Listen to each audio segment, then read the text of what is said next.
Hi, Eric Lanask here. We're at the Rio in Las Vegas for ITEXPO, and joining me this morning is Rick McFarland from Voice4net. Rick, thanks for being on the Thank show. you, sir. Appreciate you having me. So start off real quickly. How about an overview of who Voice4net is? Voice4net is a software development company specifically for contact centers.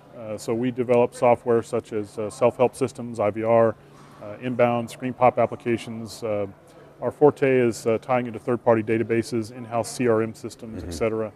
And we're really moving everything more towards the WebRTC platform because we believe that's going to be a really great future in terms of deploying applications more simply. So we've been in business about 18 years and keeping up with the latest and greatest and having fun doing it.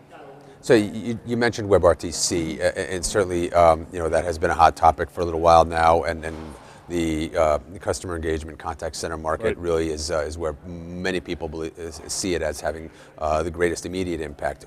How are you leveraging WebRTC? Well, WebRTC is very exciting for us because we're creating a framework around the technology. And of course, at its simplest core, it's voice, video, and data sockets over a web page. In this case specifically, Google Chrome is the one that's done most of the work on the standard. I think the others are following suit, but it's really exciting for us because we're creating a framework of our traditional technology around the browser-based delivery mechanism. So that's going to make deployment and maintenance and training and all of those things just so much simpler in terms of what we do on a day-to-day basis. Have you had any feedback from your customer base around what you've done with WebRTC? Yes, as a matter of fact, we have. When we first announced it and demonstrated it at Enterprise Connect a few months ago, it was an awesome application demonstration because it was showing how simple it is for the agent to change up their screen and do whatever they needed to do for the customer. At the end of the day, it's all about the customer experience. So what we've been able to do is take the WebRTC platform and make it so that it's very easy to deploy different types of customer experiences and agent interfaces all within a single browser screen. So. Tell me a little bit about Voice4net's relationship with Telespeak, and in particular, what it entails and why it's important for Voice4net. Well, Telespeak is a hosted-based communications provider, so they'll do hosted PBX, hosted contact centers, and we've developed a partnership with them to develop their next generation of their platform using our WebRTC framework.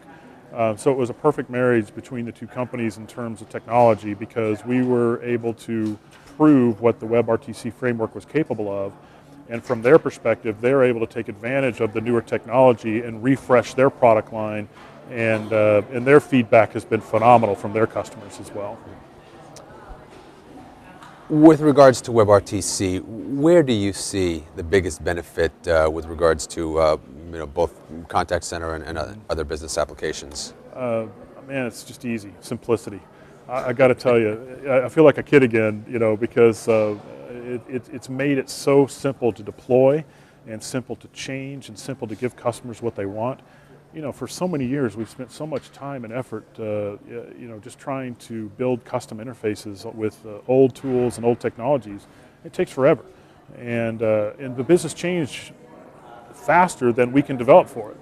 Well, in the web world, that's a whole different platform. Now we can keep up as developers with the business requirements and the business changes.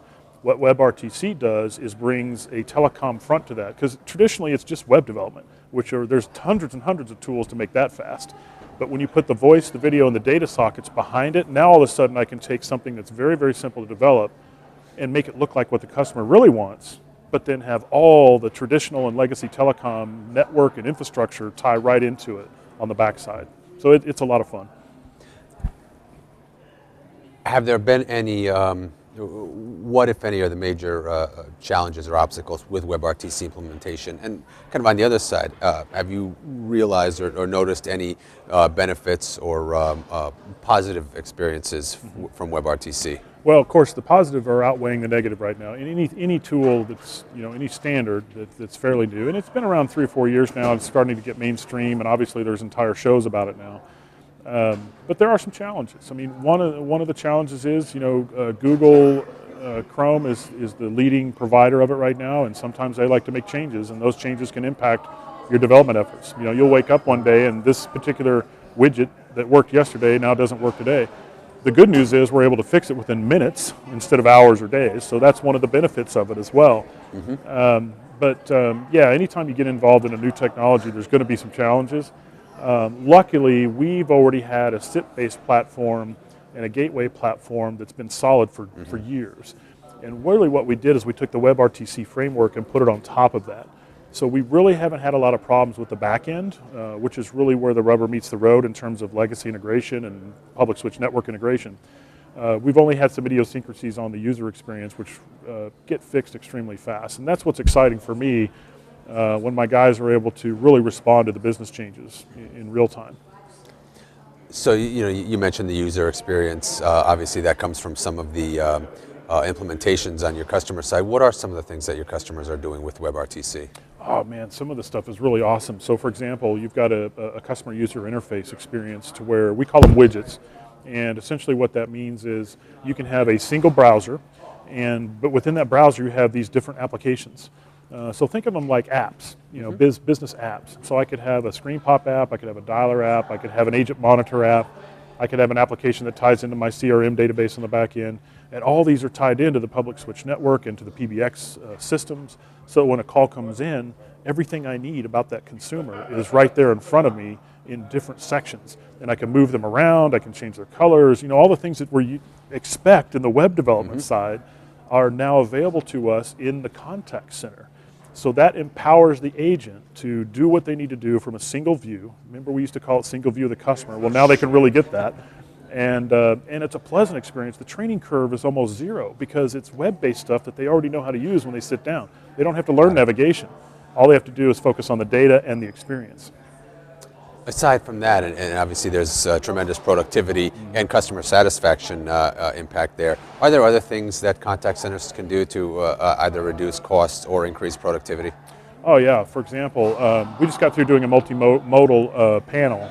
So what the WebRTC interface has allowed us to do is put all these different modes of communication, such as live web chat, SMS two-way text messaging, social media integration, telephone, video, et cetera, all into a single interface. So that saves money because they're not having to go buy all these different parts, and then have 14 screens up on the thing and try to train all their agents how to do that. It's all within a single screen, even though there may be something different on the back end. So that's saving a huge amount of money and time, for the contact centers. So that's something they can do now. Is there anything notable that contact centers can be preparing for that they can look forward to in the future? Yeah, mobile apps is becoming very huge. I'm a big proponent of the whole Starbucks concept and experience, and I can take my application, I can make purchases, get benefits and bonuses, et cetera. It frustrates me that not every single retail vendor is doing that. It's like, why don't we have this app for everybody? Sure. Because I don't have to carry cash anymore. So in a contact center space, when I bring that around, is mobile apps and the WebRTC interface and the agent user experience are now going to tie together. Because the purpose of a mobile app is self-service, of course, but there's always that situation where you might need to get to a human or somebody or to another piece of information.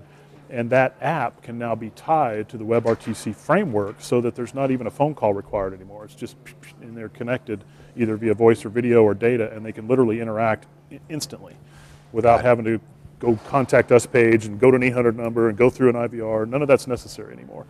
Looking forward to that. Yes, me too as well. Rick, as always, thanks for being on the program with us. Thank you very much. Good to see you again.